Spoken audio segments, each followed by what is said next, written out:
started, there are two things I want to do today. One is go through the basal ganglia. What are they? Kind of what do they do? And then I've got about a 10-minute video that actually shows you the basal ganglia in action, or what happens when you have a lesion of the basal ganglia. So I'm going to try to make sure I get done with enough time to get that video in. Okay? So, this will be the end of our discussion on motor systems. We're going to move on to a couple of other things next week. So when we talk about basal ganglia, this is a collection of nuclei, and they're actually located in the deep white matter of the cerebral cortex. You can see them here on this schematic view, and you can see them here on the actual cross-section. Anybody have a problem with this term, basal ganglia?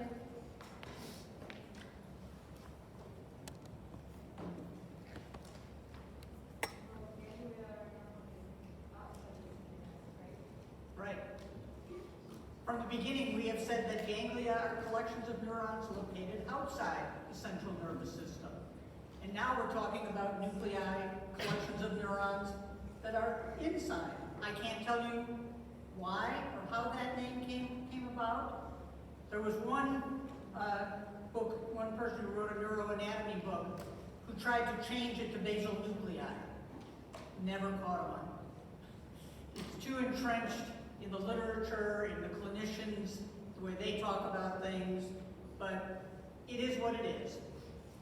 So we're talking about, like I said, if we look here on this actual section, here's our cortex, here's our white matter, thalamus, and sitting here just lateral to the internal capsule, we see another collection of nuclei that I've outlined on this side. And that's going to be the primary focus of what we're going to talk about today, so you have some idea of where they're located. There are some objectives here. And when we're talking about the basal ganglia, we're going to speak about it in terms of how it is involved in controlling movement. But the basal ganglia are much broader in terms of their function. They will, as we'll see in a minute, get input from all parts of the cerebral cortex, and they will project back to those areas, and I'll show you the consequences of that. But we do know, and they've been focused quite a bit because of diseases such as Parkinson's disease, Huntington's chorea, that these nuclei are very much involved in motor activity. And sometimes the role has been a little bit confusing because when you lesion these nuclei, or their fiber pathway, their axonal pathways, sometimes you get a paucity of movement, meaning everything slows down, and sometimes you get an enhancement of movement. And again, Parkinson's is an example of movement slowing down. Huntington's chorea is just the opposite, where you have wild movements that they cannot control. A couple of things about the basal ganglia. They get no input from the periphery, unlike what we talked about on Tuesday with the cerebellum. So they're not getting positional information. The primary input into these neurons is going to come from the cerebral cortex. And probably for our purposes, the best way to think about what they do is they are directly regulating cortical output. And we're going to look at this loop between the cortex and these neurons, and the thalamus is going to play a major role. Obviously, we don't let things get to the cortex without it. And probably the best way to think about their function is that it basically directly regulates cortical output. Remember, the cerebellum was very much involved in brainstem nuclei that were going down to influence the alpha motor neurons, the gamma motor neurons. These nuclei are directly feeding back to the motor cortex, and probably a good way to think about them is they're setting what I would call the gain of a movement. What does that mean? The amplitude. So you're walking across campus, kind of just taking your time, and then all of a sudden you look at your watch and you realize you only have 3 minutes to get over here to Miling Hall, and you're somewhere on the oval. You need to pick up your pace. So one way you could do that would be to tell your cortex to send a more powerful signal down through the corticospinal tracts to the motor neurons. And the basal ganglia would be involved in doing that. So how much strength do I need to really pick something up? Again, you're going to get that, here's the cortex sending a signal through these neurons, and then feedback to the cortex to change it. The other kind of theory on what the basal ganglia are doing, and we'll see how this happens, is maybe they're also involved in selecting what we would call a specific motor program, where maybe they're going to send a stronger signal to your flexors if you're picking something up, and a weaker signal to your extensors. And then vice versa, when I'm trying to push something away, I want to have more strength in my extensors. So which motor system, which motor program do I want to do what it is that I'm trying to accomplish? And what's kind of interesting, we don't see interactions between the basal ganglia and the cerebellum. A likely place for that to happen would be the thalamus, since they're both using that as their gateway into the cortex. But most of the studies, there's a few that suggest that these afferents from the cerebellum, from the basal ganglia, do terminate on the same thalamic neurons, but most of the studies are not seeing that. So these seem to be two kind of independent systems. So, let's first of all define, do a little bit of neuroanatomy, and then I'm going to do a little bit of circuitry again, because what you'll find, especially if you look at neurology, or you're interested in going into neurology and feeling you want to become a movement disorder specialist, they focus on the circuitry through this system all the time. So, let's first of all do a little terminology. First of all, we have what is called the striatum. Striatum just means banded or striped. And there are 3 of those nuclei that we just looked at on that previous slide that make up the striatum. One is called the caudate nucleus, another is the nucleus accumbens, and the third is the putamen. We're going to focus on only one of these today. And then there's another group of nuclei that are called the globus pallidus, the pale globe. And this has 2 divisions, an external and an internal segment. We're going to come back and look at these all in a few seconds. These nuclei are all found in the forebrain. That first image that I showed you was actually outlining the striatum and the globus pallidus, as you'll be able to verify shortly. And then, this is just a term that you'll see occasionally. I'm only going to show it to you one more time. Don't worry about it for the exam.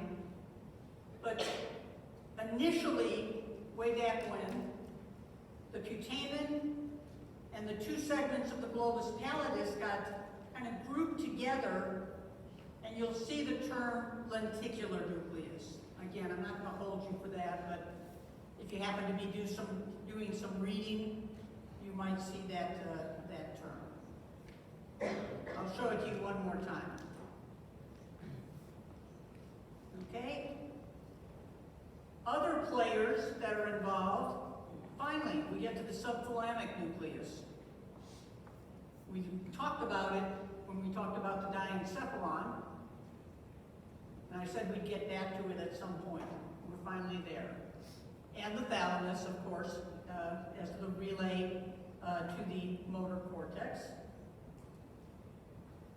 And then in the midbrain, again, another nucleus we have looked at, never really defined a function, is the substantia nigra. And it has a pars compacta and a pars reticularis. So, as you can see, there's a lot of nuclei, a lot of structures that are involved in processing this information. We're going to put it all together. So, again, let's look at our schematic drawing here. Just to give you an idea of where they are. The caudate, you're always going to find it in the lateral wall of the lateral ventricle. It always is related. It's wherever you look, if you're taking sections, you can see the lateral ventricle and there's a cluster of cells on its lateral side. That's the caudate. That's a key landmark. The putamen sits just across from the caudate. No. Here's the internal capsule. I think that'll get labeled in a second. And it is actually sitting over here. And then internal to the putamen, we have our globus pallidus, external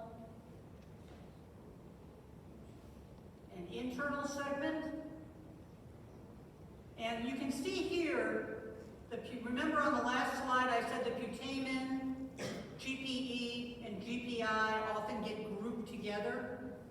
Well, when the early anatomists were looking at this kind of sections, they just saw this group of nuclei together, and they didn't relate that the caudate and the putamen actually were kind of had different functional relationships. And that's why they called it lenticular, because it supposedly has a lens-like shape. I guess, if you really kind of look at it.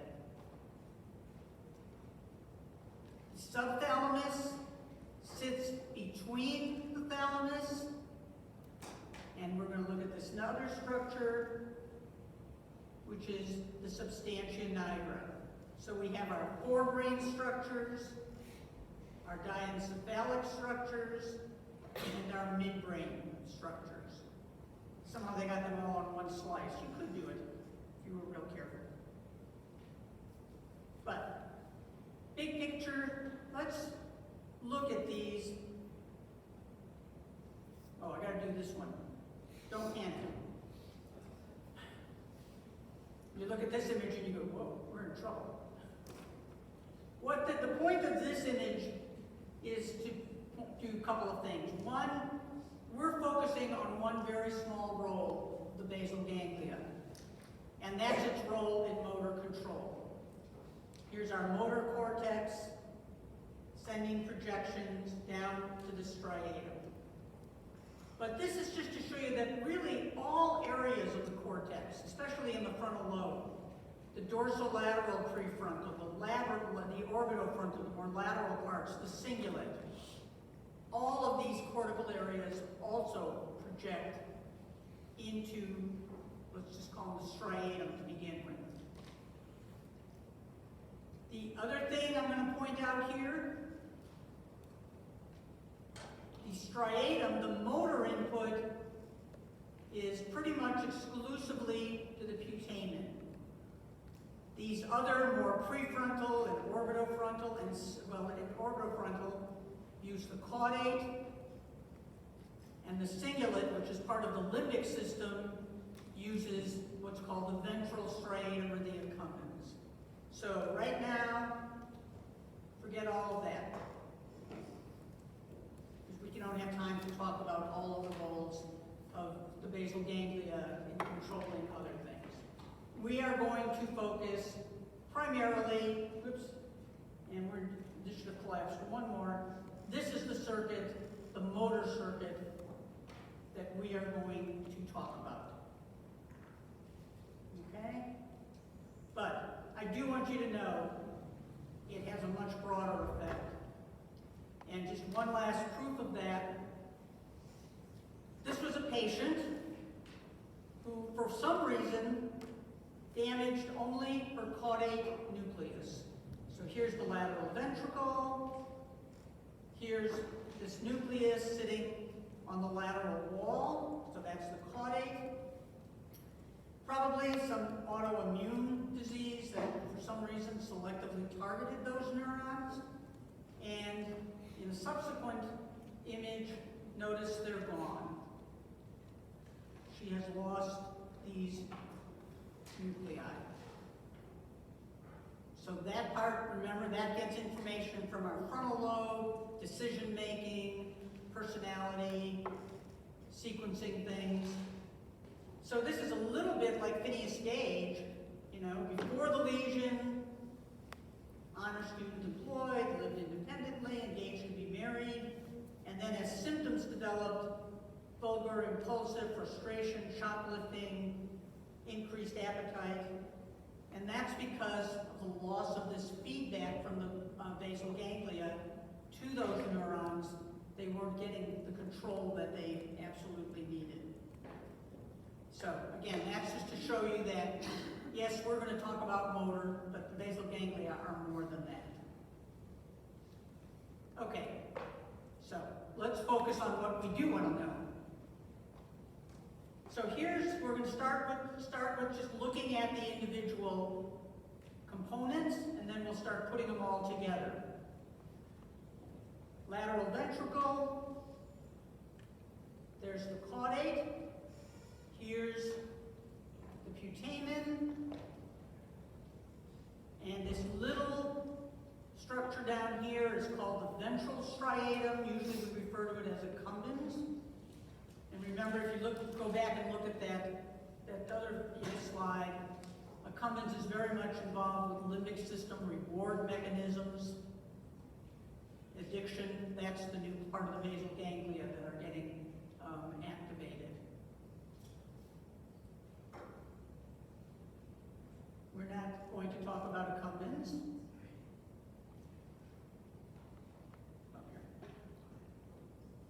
The caudate and the putamen in primates is actually separated by the internal capsule.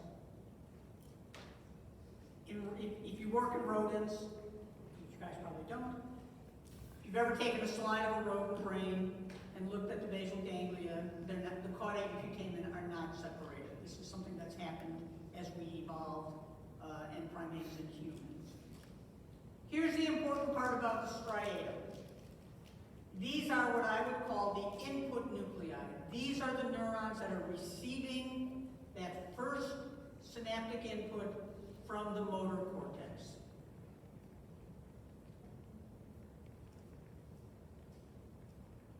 Caudate is fairly a large structure. It actually has a C shape. The largest part of it is up here in the frontal lobe. And then we can see it kind of winds around through the parietal lobe, and it actually sends a little tail down into the temporal lobe. And wherever it is, that's just like, remember the lateral ventricle did the same thing. That caudate is always going to be following the lateral ventricle. I'm not going to ask you to find it on a cross-section. No images on the last exam either. And if we turn it around, here's the caudate. Probably better seen over on this side. There's a little separation. And its partner, the putamen, is sitting over here. And this would be the ventral striatum or the accumbens sitting down in that area. So hopefully you've all kind of got oriented as to where these structures are. Okay, like we did with the cerebellum, I want to do some circuitry, and this is the important part, especially in the basal ganglia. The primary neuron, and there are many different types, but the primary one that we're going to focus on is this neuron that's called a medium spiny neuron. These are found in caudate, putamen, everywhere. But it's a kind of smaller neuron, gives rise to lots of dendrites that are just studded with spines. These are just two examples showing the spines on those neurons. So they're getting a lot of input. Kind of like the Purkinje cell, these cells are GABAergic. That means they are going to be inhibitory to their targets. Now let's refine this just a little bit. All of the medium spiny neurons are GABAergic. However, they can be divided into two subpopulations. And we see that demonstrated here into red and blue cells. And here we see globus pallidus external and internal segment. One population are characterized by expressing a type of dopamine receptor called the D1 receptor. Does the D1 receptor have anything to do with the fact that they're GABAergic? No. It has to do with the fact that when a dopaminergic axon comes into the striatum and synapses on those neurons, it's going to release its transmitter, and there's a specific type of receptor that's going to bind the dopamine. Okay? So those, in our diagram here, those are all these little red cells. And as we'll see, they're going to have a direct connection to that internal segment of the globus pallidus. The blue cells are also GABAergic, but they express a different type of dopamine receptor called the D2 receptor. Dopamine is going to come in. If it binds to that receptor, it's going to have its own effect. And those neurons have a different target, which we're going to put all together. I lied. There's one other population of neurons we have to pay attention to. There is a small, so the medium spiny neurons are output neurons. Their axons are leaving the putamen to go to another target. But there's a population of neurons within the striatum, these little green dots, which are interneurons, meaning their axons stay within the caudate and putamen. And their transmitter is acetylcholine. Trust me, within the next 30 minutes, we'll get this all put together. Here's the important, this is really important to get this.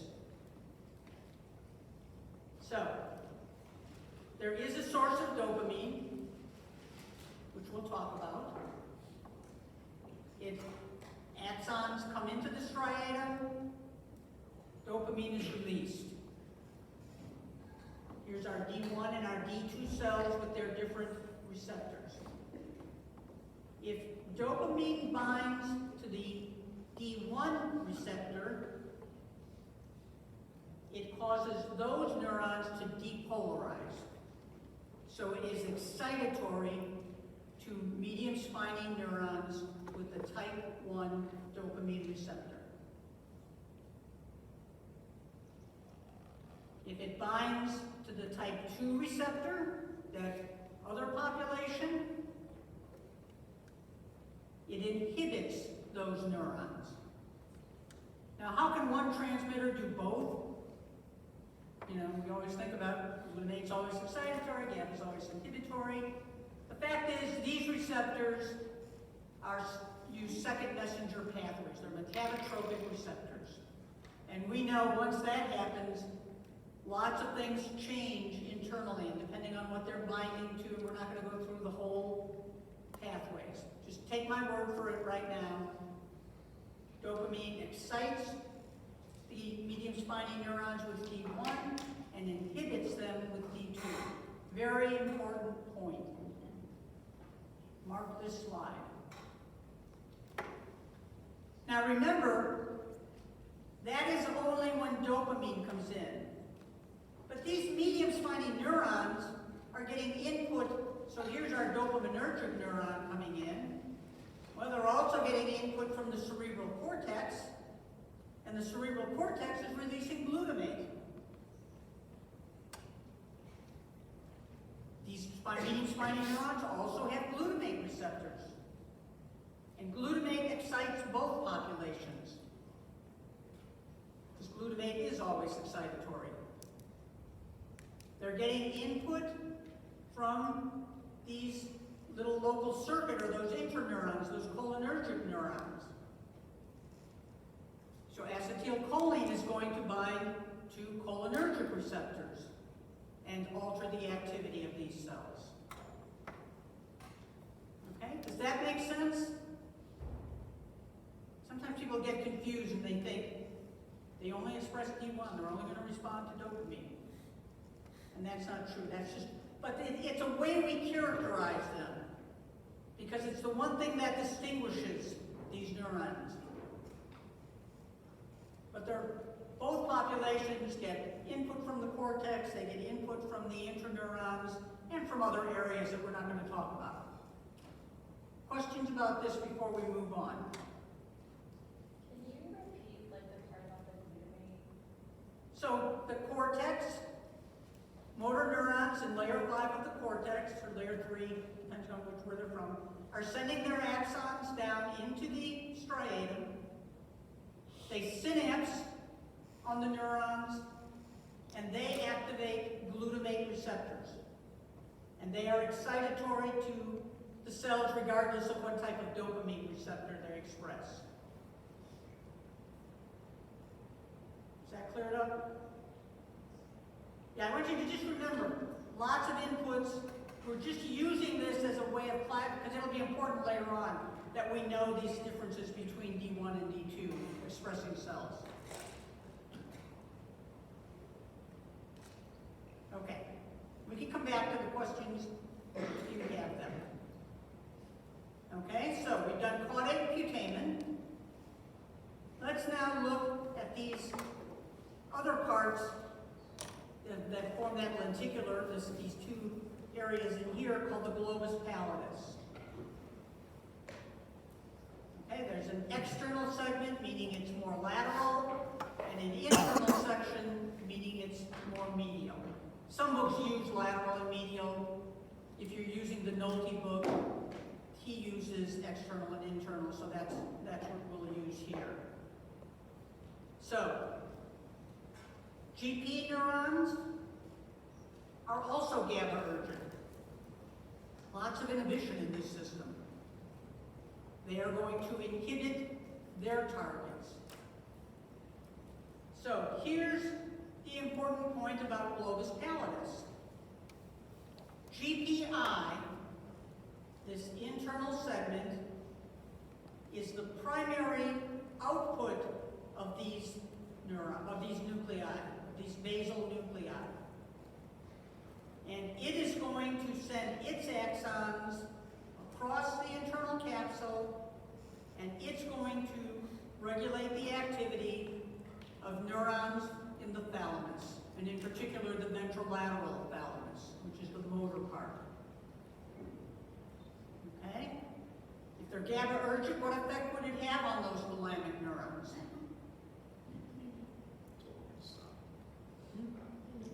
Right, it would inhibit them. So we've got lots of inhibition in this system.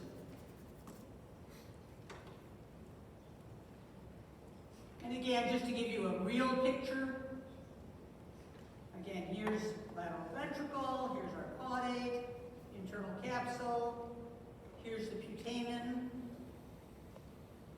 there's GPE, the external segment, there's GPI, the internal segment, and you can actually see these axons coming out of GPI, crossing the internal capsule, and going into the thalamus. This is the last time we'll use it, but again, this is referred to sometimes as the lenticular nucleus. And those output axons, you may see a term lenticular fasciculus. I don't care if you know the name of those axons. I do want you to know that GPI projects to the thalamus. So, let's just stay with putamen. Putamen receives cortical information, lots of processing, and then GPI is going to start the feedback loop back to the cortex via the thalamus. Okay, 2 more to put in, and then we'll start looking at that circuit. So the subthalamus, and I'll show it to you in a real section, sits just below, as its name implies, below the thalamus. It's located more caudally, so it's kind of between the thalamus and the substantia nigra in the midbrain. Yay! These are glutamatergic. We finally get some excitation in here. Okay? So they are going to excite their target, which I haven't told you what it is yet. And then substantia nigra, we've looked at that, never talked about it much, but at least we've identified it in the midbrain. Pars reticulata, oh, sorry, with compacta. Pars compacta is the more dorsal part of the nigra, and it's where the dopaminergic neurons are located. These are the neurons that are sending dopamine into the striatum and binding to those D1 or D2 receptors. Let me get one more thing in here. Pars reticulata is just ventral to that. And it actually is analogous to GPI. We're not going to talk about pars reticulata very much. But its claim is that it is regulating some eye movements.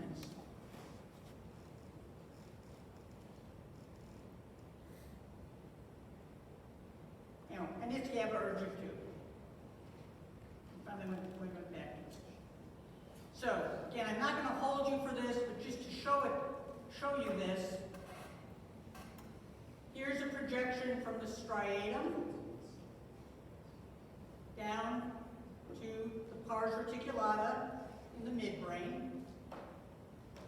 When these neurons are active, remember they're GABAergic, they shut down pars reticulata. Reticulata, here we go, projects back up to the superior colliculus. And when it's inhibited, neurons in the superior colliculus can fire. And there are actually gaze centers down here in our midbrain and pons that are controlled by those neurons. So if you damage them, your eyes just kind of flicker all over the place, vertically and horizontally. Okay, so we're not going to talk about that anymore. But again, I'm just trying to give you, because if you do any reading or you hear people talk about it, we're going to focus on the main circuit. So this is fairly caudal. We don't have much of the lobus pallidus left, a little bit of putamen and caudate, but there's substantia nigra. Here's that cerebral peduncle. This is a formation of the midbrain. And there's the subthalamus sitting just ventral or below the thalamus. So what we're going to now focus on is this part of the circuit.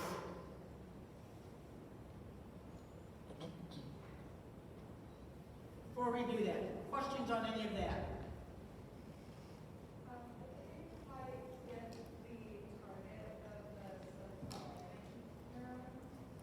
The thalamic or subthalamic? The subthalamic. Okay, subthalamic, we're going to come to what they do in a minute. Okay? They play a role also in modulating activity.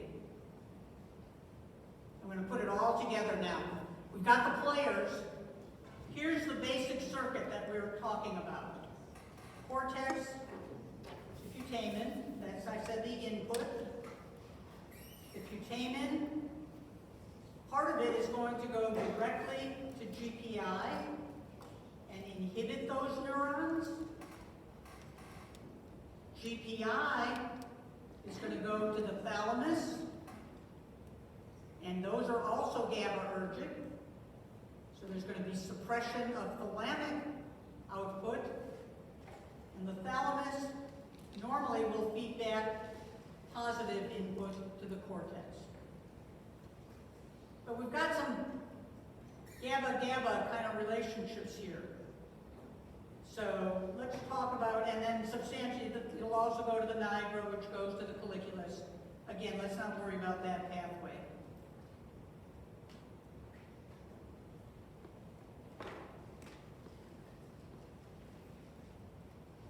Now, if I were to put an electrode into the putamen, each one of these dots represents firing of an action potential. Putamen is pretty quiet. If you don't do any stimulation, you just put an electrode in there and listen. It doesn't fire very often. Those neurons are pretty quiet. But if you then put an electrode into GPI, they are firing like crazy. So what's going on here? And what does that all mean? So let's go to this slide. Motor cortex, we're going to start out there. Okay, you already know this. Via the corticospinal tract, we get an output that controls motor neurons and interneurons in the spinal cord. Nothing new there. We also know that the cortex gets excitatory information from the thalamus. So in part, that's what's driving the strength of the output of the motor cortex. How strong is the input from the thalamus? What's the firing frequency of those neurons? How many neurons are firing to activate cortical cells? Let's now introduce GPI, a new player. And we said GPI is our GABAergic neurons. So they're projecting to the thalamus, and what effect are they going to have on thalamic neurons? Increase or decrease activity? You're going to decrease activity. That means that when GPI is active, the output of the thalamus is going to be diminished. So that means there's less, so if I have decreased thalamic activity, I'm going to have decreased activity in the motor cortex. What effect will that have on the corticospinal tract? You're going to have stronger input to motor neurons or weaker? So there would be a weaker output. So here's now we're starting to see how the basal ganglia are controlling the strength of the output, right? But we got a few other players to put in there. So I just showed you that GPI neurons just love to fire at a high rate. So that means if they're firing all the time and suppressing the thalamus, why would we have any output from the cortex? So now we need think about a few things. So what's driving GPI? It's not getting input from the cortex.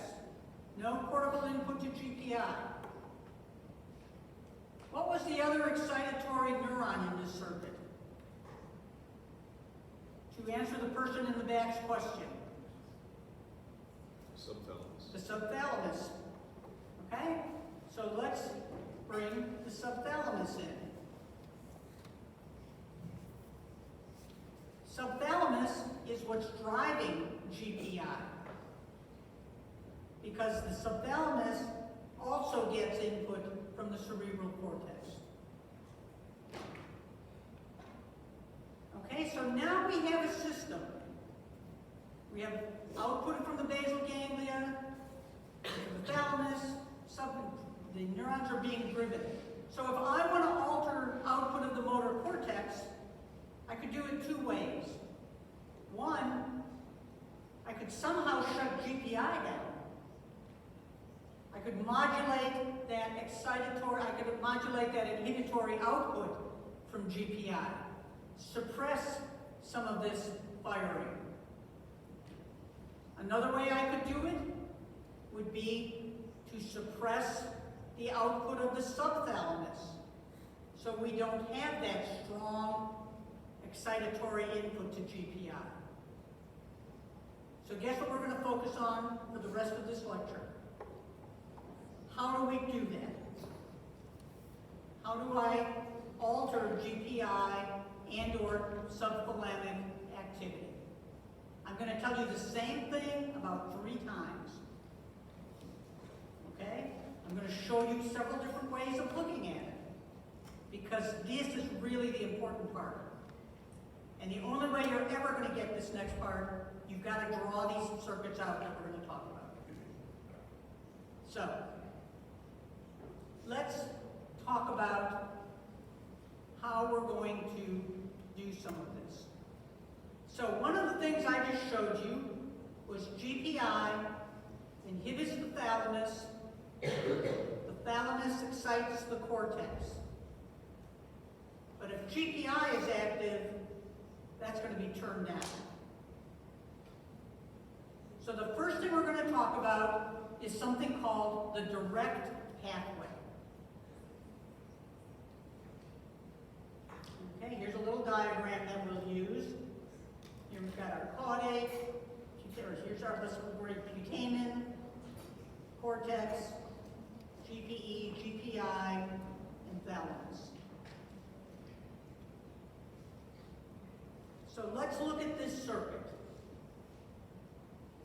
The cortex sends an excitatory input into the putamen, and in the direct pathway, it is synapsing on neurons that are expressing that type 1 dopamine receptor.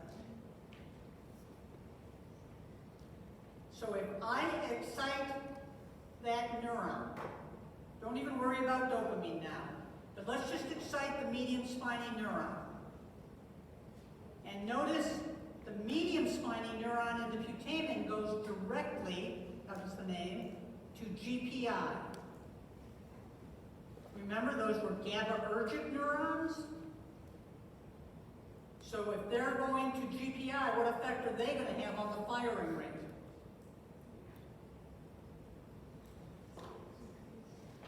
Okay, at least I can see some signs out there. They're going to decrease. So, I finally have a way of regulating GPI activity. I can directly activate my medium spiny neuron. It's going to go to GPI.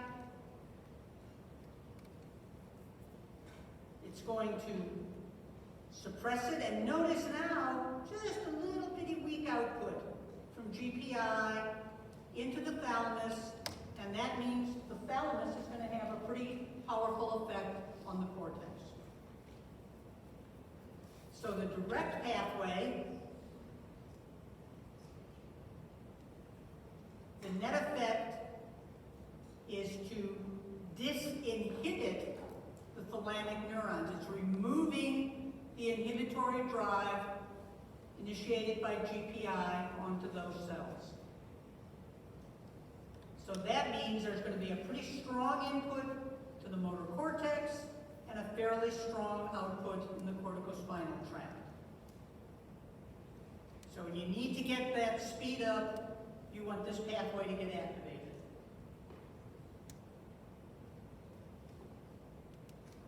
Okay, I'm going to show you the same thing. I think this is the easiest way to understand it.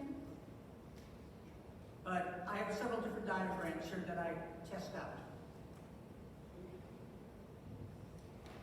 Okay, so here's the cortex. What we're looking at here is activity in different parts of this system, and we can look at it over time. That's why I like this. So here's our cortical cell. It's projecting. Here's our cortical cell projecting to the striatum. And when the cortex is active, remember it's releasing glutamate, our striatal cell is active. Cortex also activates the neuron in the substantia nigra pars compacta. That's sending a dopaminergic input into the striatum. And we're talking now, this is a circuit that only involves that subpopulation of neurons that express D1. So if dopamine comes into the striatum, synapses on that cell, what effect will it have?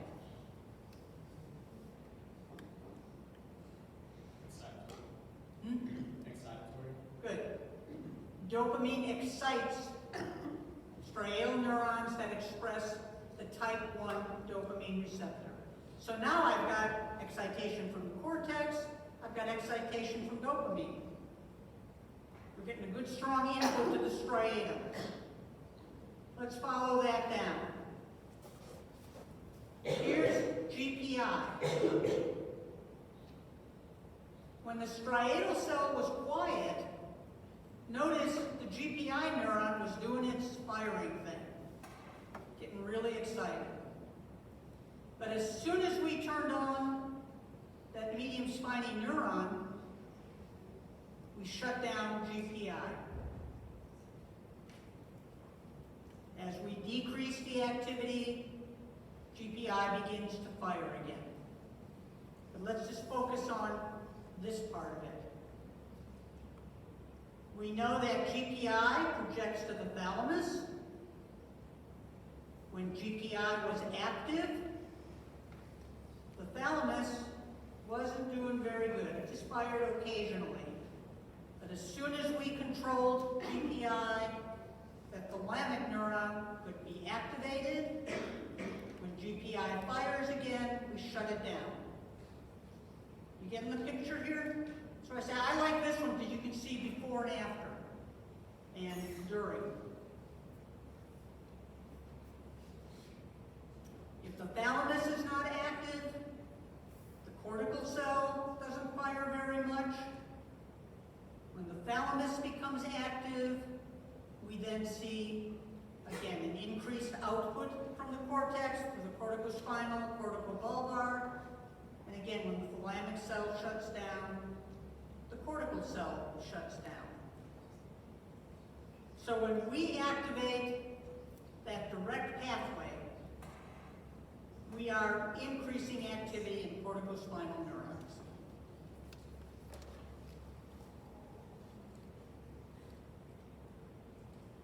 Okay, so that is a direct way to control GPI. But I said we could also control that output, not directly, by altering the activity of the subthalamus. So in that first diagram, we said the subthalamus was excitatory. Green is excitatory, red is inhibitory to GPI. GPI would be activated, would inhibit the thalamus, which would decrease output to the cortex. So now, how can I control the subthalamus? Well, there's one member of the circuit that we haven't brought into play yet. Who haven't we talked about? Talked about putamen, talked about GPI, pars compacta sending dopamine. Oh, good. How about GPE? You know, and we didn't talk about the D2 medium spiny neurons. So let's bring them in. And this is what's called the indirect pathway. Okay. GPE, I'm going to work this backwards actually. So GPE, again, those are GABAergic neurons, they go to the subthalamus. And because they're GABAergic, they're going to inhibit the subthalamus, which decreases the excitatory drive on GPI, which would decrease output and allow for a stronger input to the cortex. And that would be fine if that was all there was. Let's add one more level. Cortex, again, is going to project the putamen. And in this case, it's going to excite the neurons expressing D2. So is the putamen where the D1 and D2 receptors are located? I'm sorry? Is the putamen where the D1 and D2 receptors are located? Within the nucleus, they're all intermixed. Okay. No, there's not a specific location for those. And I'm going to show you that same type of diagram that I did before to show you the activity. Okay, so cortex excites putamen, but in this case, in this pathway we're talking about, these are the D2 cells. The cells that express D2, they don't go to GPI, they go to GPE. So there's a distinction. Type D1 go to GPI, type 2 go to GPE. And that's, if you go way back to that first diagram. GABAergic inhibits GPE. Oh, now we have a problem, because that's reducing inhibition on the subthalamus, which is allowing the subthalamus to excite GPI and inhibit the thalamus. Well, that doesn't make a whole lot of sense then, does it? Because we're still suppressing cortical output. We haven't figured out a way yet to flip that. And again, here's that same kind of diagram. Cortex to striatum, or putamen. Notice just to GPE, reduces the inhibition on the subthalamus, which enhances excitation of GPI, enhanced inhibition, and decreased output. So that doesn't seem to work real well. But what don't we have in play here? How about dopamine? Dopamine is critical to this circuitry. But for a while, this was, before we really understood everything dopamine was doing, this seemed to be very rational. Oh good, I have one pathway that excites, I have one pathway that suppresses cortical output. Maybe there's some kind of like a center surround when we're looking at these competing movements. So that if we're going down the direct pathway, we get the desired motor program. And if we go through the indirect pathway, we wind up, so here's the indirect pathway, we can block what we don't want to see. So that actually seemed to be really kind of reasonable. Didn't seem all that, okay. But what it did take into account was dopamine. And as we did more physiology and we discovered D1 and D2, it became a little more complicated. So let's use this diagram again. Gotta hurry up. time. So let's start out the same way. Here's our cortex,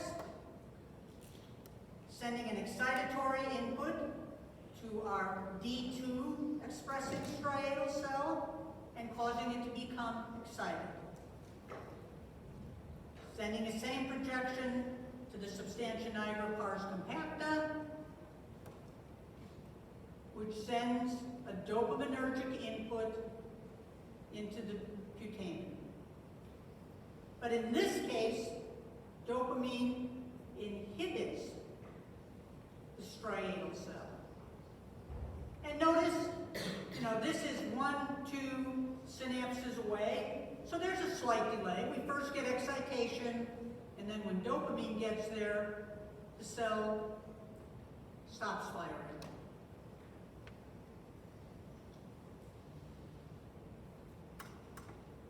If the striatal cell is active, now here we are in GPE, it's going to suppress the output of GPE, but in the presence of dopamine, the dopamine effect, GPE is released from the inhibition from the striatal neuron. We're just going to follow, we can follow both of them down. When GPE is active, when GPE is suppressed, the subthalamic cell fires. Here again, in the presence of dopamine, we've released GPE from inhibition. So now we're shutting down the subthalamic cell. We know the subthalamus projects to GPI. So again, if we just keep following down this red arrow, this is under dopamine. Because the subthalamus is shut down, we don't see the drive on GPI, which means the thalamus can fire and the cortex can fire, leading to increased activity in corticospinal neurons. Okay, so why do we need two systems? I can't tell you why we have two systems, but we do. And if they're doing the same thing, how is that allowing me to regulate that gain? You might ask, or not. Well, remember those cholinergic neurons? We've got to bring in one more pathway. When those cholinergic neurons get activated, they get thalamic and cortical input. It has the opposite effect of dopamine. What does that mean? Cholinergic neurons inhibit neurons in the direct pathway and excite neurons in the indirect pathway via their own cholinergic receptors. So what does that mean circuit-wise? I'm going to tell you what the net effect is.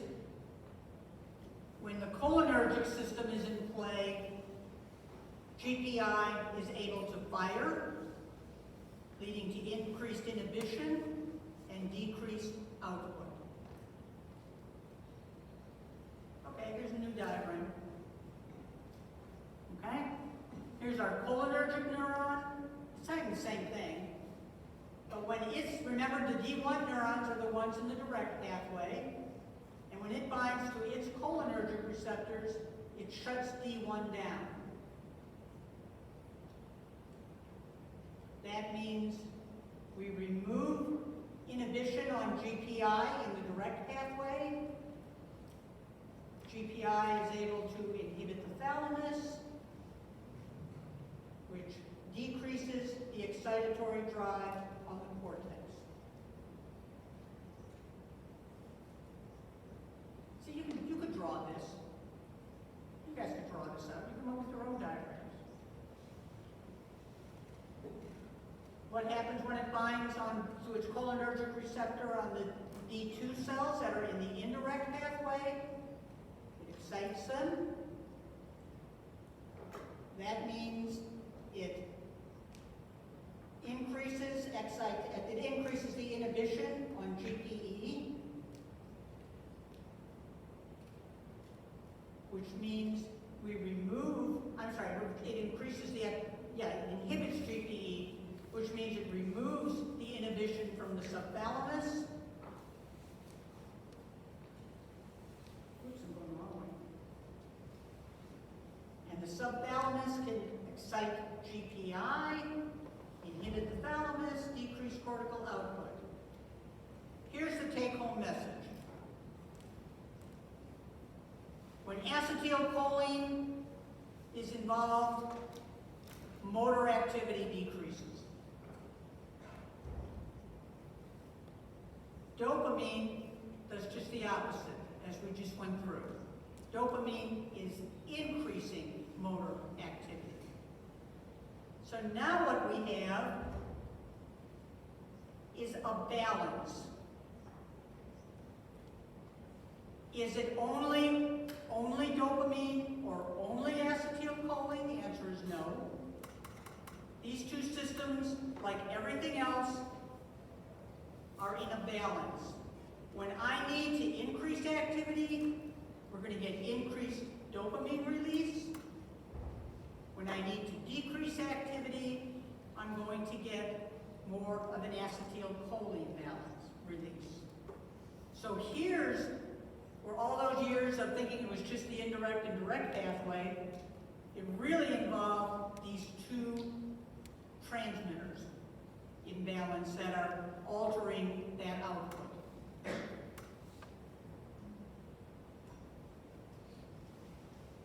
If you lose the dopamine neurons, that means there's nothing to counteract acetylcholine.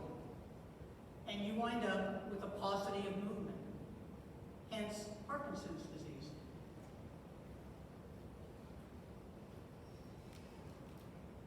If you lose the acetylcholine, you wind up with increased activity, like you might see in Huntington's.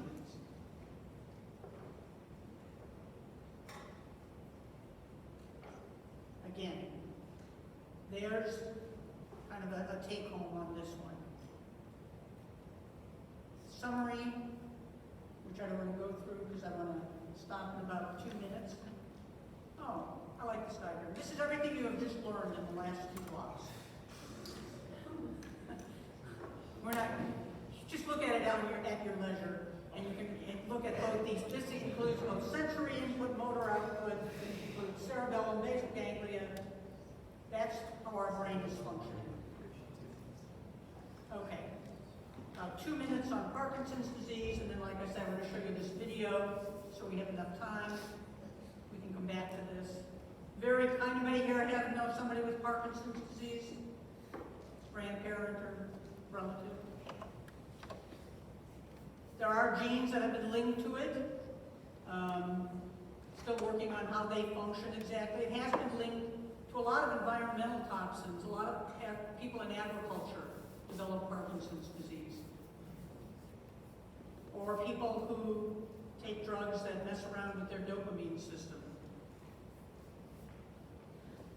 But the net effect is you lose dopaminergic neurons. These patients have a tremor at rest. It means when they're sitting, they tend to have what's called a pill rolling tremor. But as soon as they start moving, the tremor goes away, unlike in the cerebellum. Cogwheel rigidity means, remember that we talked about how it could work on competing activities, flexor versus extensor. In cogwheel, normally I could pull somebody's arm down and it would come very smoothly. If you try to do that on a Parkinson's patient, you pull and it pulls back, kind of like going all across a cogwheel. And that's because of this strange input to the gamma motor neurons and stretch reflexes. Akinesia, they have difficulty initiating movement, and bradykinesia just means the movements are very slow. So they may stand for a moment, you say walk, and then when they do, it's very slow, very shuffling. And it seems right now that from what we know, the effects are primarily on those neurons in the indirect pathway, at least initially. So here's a normal substantia nigra, very dark, showing lots of dopaminergic neurons. And in a Parkinson's patient, we see there's almost no neurons releasing dopamine. Okay, I'm not going to go through all of this again. I can if you want in another lecture, but in the direct pathway, here I'll give you the take-home message. Losing dopamine doesn't really matter. All dopamine was doing was adding a little more excitation. So, okay, you lose a little bit of excitation from the dopaminergic input. Not much of a change. In the indirect pathway, though, we go back to what I was showing you. Without dopamine, the indirect pathway kind of joins the cholinergic side and leads to that decreased cortical output. This was just a study that showed that these are the D2 neurons, and when you look at the spines, you see there's so many fewer spines on these cells, and they were doing some other physiology to show what it was doing to calcium channels. So now we've knocked out the dopamine, acetylcholine can run free, and that's what's leading to all that decreased movements. Treatments, there's a drug called L-Dopa, which is a precursor of dopamine. Problem with that, though, that can affect dopamine in any area of the brain. When L-Dopa first came out, I told you I was a physical therapist. I had a patient who had Parkinson's. She was on it. They didn't know how to titrate it very well back then. And then she said, I'm done, I'm not taking it anymore. And I asked her why. She said because of all the horrendous hallucinations and feelings she was having. She would rather have the Parkinson's than to be kind of under the influence of the psychotic effects that dopamine can produce. They used to lesion the globus pallidus. That's killing part of your brain. And the new thing now is deep brain stimulation, and that's what you're going to see in this video. So I'm going to let the video speak for itself. And we have here at OSU a very strong center for neuromodulation, where they are doing deep brain stimulation for a number of things like Parkinson's, essential tremor, dystonia, OCD. And you'll see in a second here how this all works.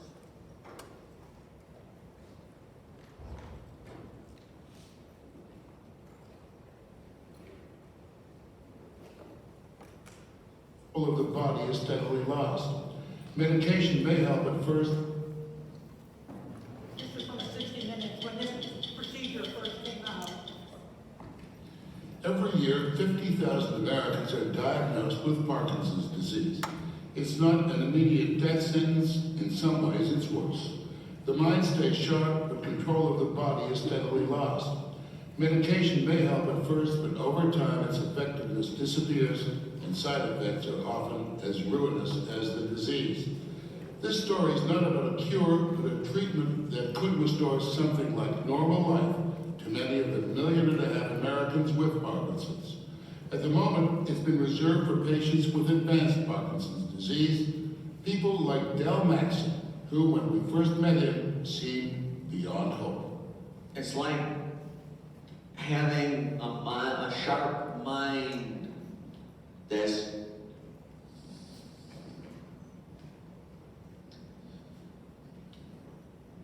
in a body that doesn't work.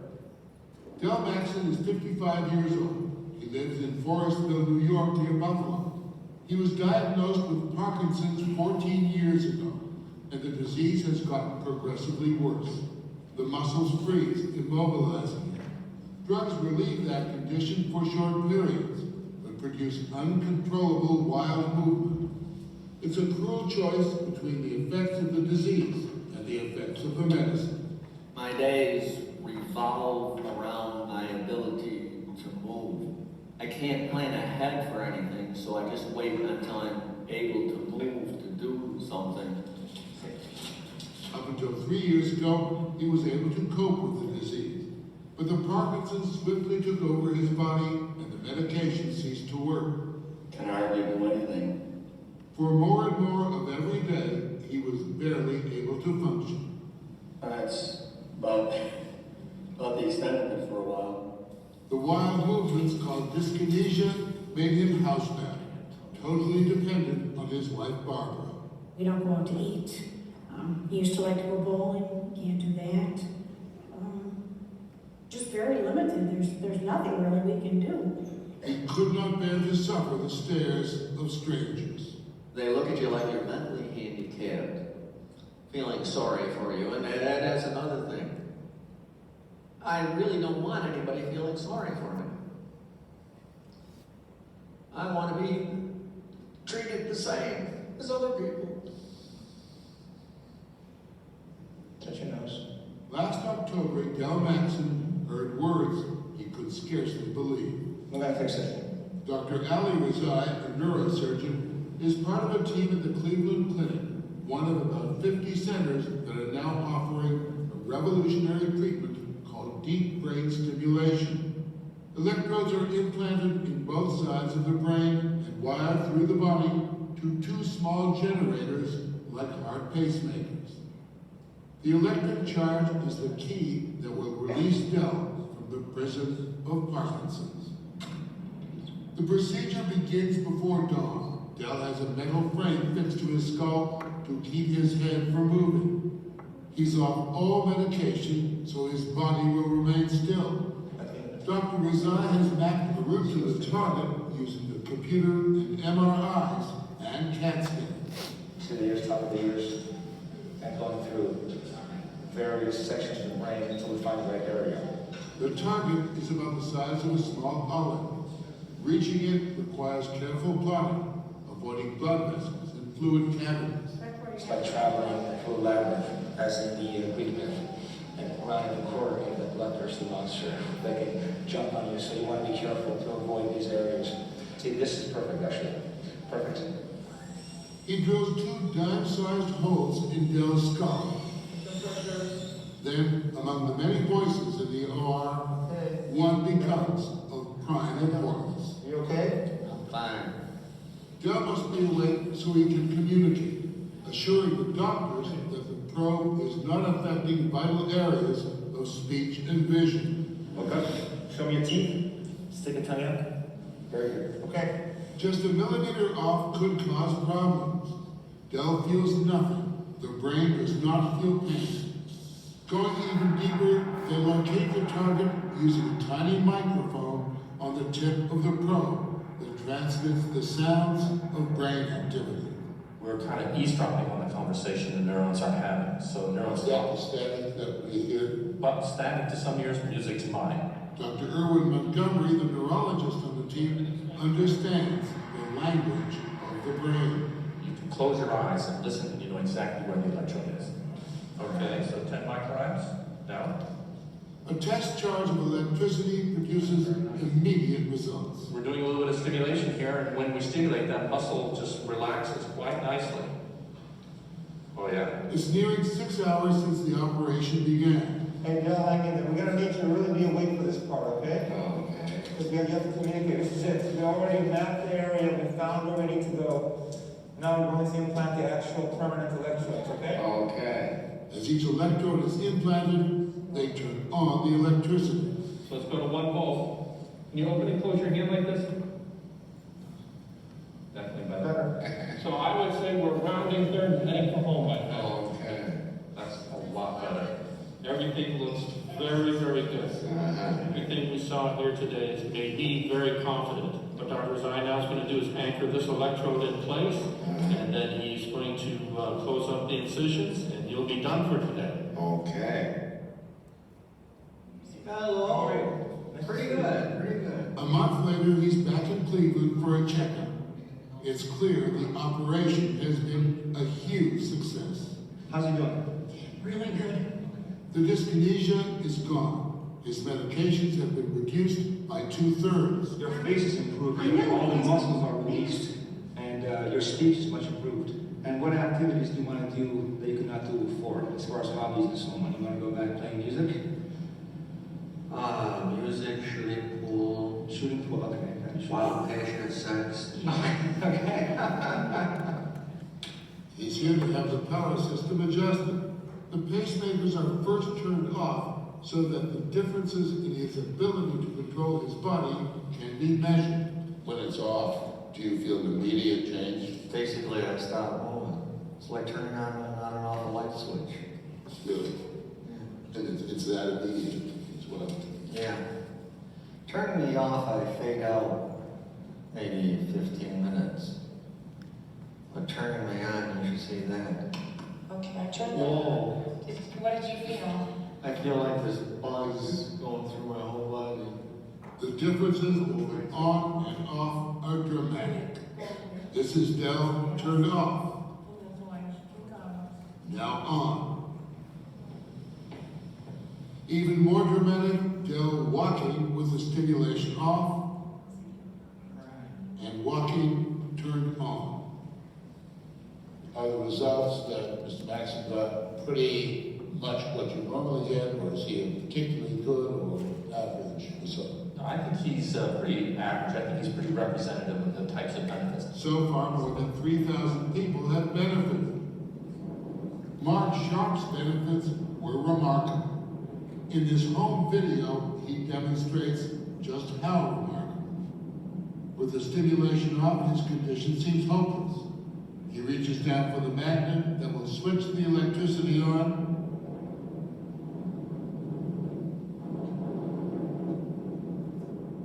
And he's transformed.